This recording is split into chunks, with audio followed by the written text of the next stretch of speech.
celebrating the baby boomer lifestyle. This is Boomer Life with Sterling Fox on AM 650.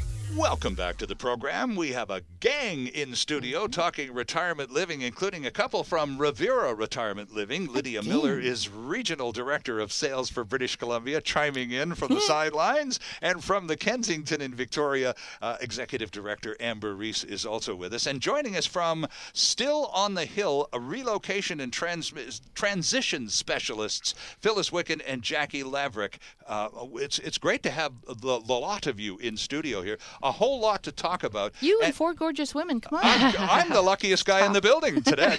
I don't want this to end at all. I'm having way too much fun. You're the luckiest guy in Vancouver. Get that right. All right. Well, thank you very much for reminding me. I do need to be reminded from time to time. My children tell me that a lot.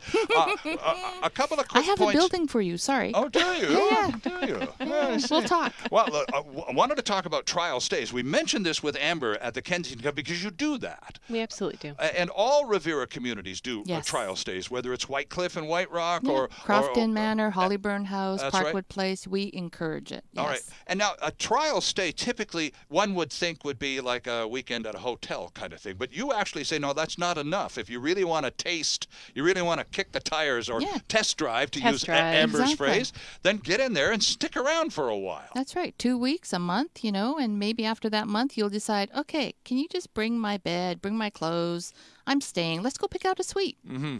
Wouldn't be the first time that had happened either. It certainly wouldn't be. I mean, we've even been so far as to help people move in. They'll actually move their furniture in for a month, try it out. If they don't like it, they can go home. The reality is most people aren't going anywhere. They just love it. Right. No. Phyllis, have you ever had a client, you and Jackie, who's done this trial stay business and who's decided, wow, this is for me. I'm good with this. I'm not going anywhere.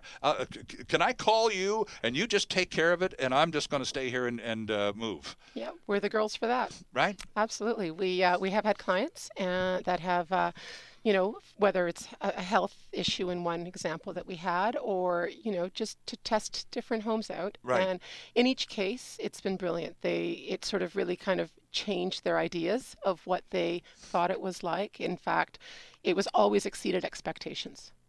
So, it became a positive and something to not be scared of. Mm-hmm. You may find this surprising, but we actually keep track of people who come and they stay for a trial stay or a respite, in some cases in my buildings. All right. And actually, close to 80% of all those trial stays decide to move in permanently. Really? Yeah. So it's just that essential a thing to do to really get an understanding of what this is all about. Yep. Now, do you find that sometimes, Amber, people come to the Kensington for a trial stay, again, more or less dragged kicking and screaming across the threshold? Almost always. The trial stay is more of a tool for the boomers, I swear.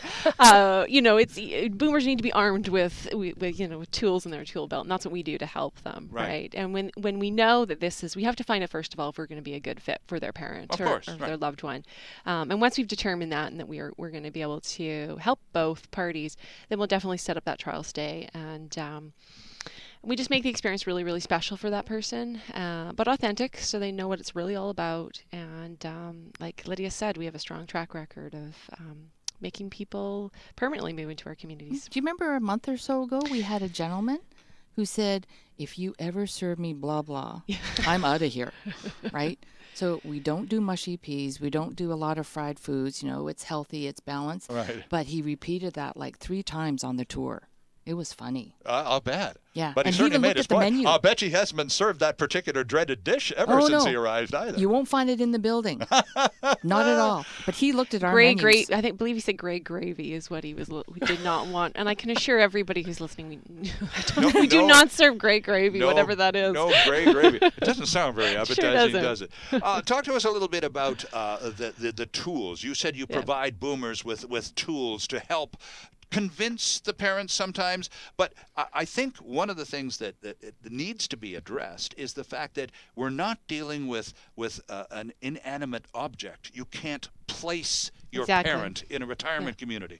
They may be reluctant, and you and Jackie and Phyllis experience that regularly, but you can't just move a person from one place to another and expect satisfaction. They have to be part of the decision-making process, right, And they Amber? have to come to that decision on their own. Absolutely. So what we do But is... this boomers, we need to know this. Yeah. We need to hear this. Yeah. But boomers can really, we can help the boomers. I'll give you an example.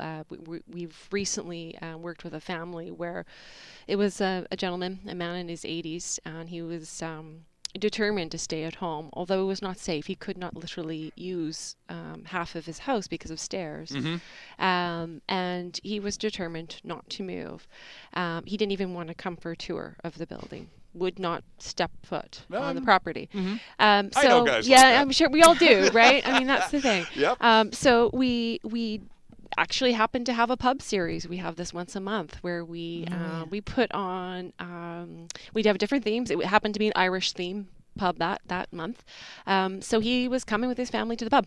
And we had live music. They were actually from Ireland. It was amazing. We had a full tap with Irish beers, 3 different Irish beers. There were other gentlemen residents. Yeah, we have a large attending. we actually happen to have a large because we have a connection with Veterans Affairs. We have a large population of males living in our building. So he came with his family. He actually came with his grandson, and he had a great afternoon. And he went from not wanting to step foot to our property to actually he came for a 2-week trial stay, and he after the 2 weeks became a permanent resident. So it's pretty invaluable. Now for the boomers, for the kids, they needed support. They needed to be speaking with downsizers. Right. They actually worked with a coach. We work with a coach. Her name is Sue Maitland, and she helps families and boomers and seniors arrive at making the decision on their own. Interesting stuff. Just remember, this is not an inanimate object. This is a human being who's a lot older than you are and deserves some respect. Yes. Thank you all for jumping in on the conversation. Jackie and Phyllis from stillonthehill.ca. And I'd suggest zipping over to that website, friends, because they offer a pretty decent service, and it's a different kind of service. And if you're still not familiar after this conversation with exactly what it is they're up to, well, check it out, stillonthehill.ca. Thank you both for coming in. Thank you, Sterling. Amber, nice to meet you finally, coming over from the Kensington, Victoria. Hopefully we'll see you again. Absolutely. Thank you for having me. And Lydia Miller, well, I guess it's you and me Sterling. again in another month, huh? You betcha. Looking forward to it. Enjoy the rest of the month of June. And that's it for this episode of Boomer Life. See you next time here on AM 650.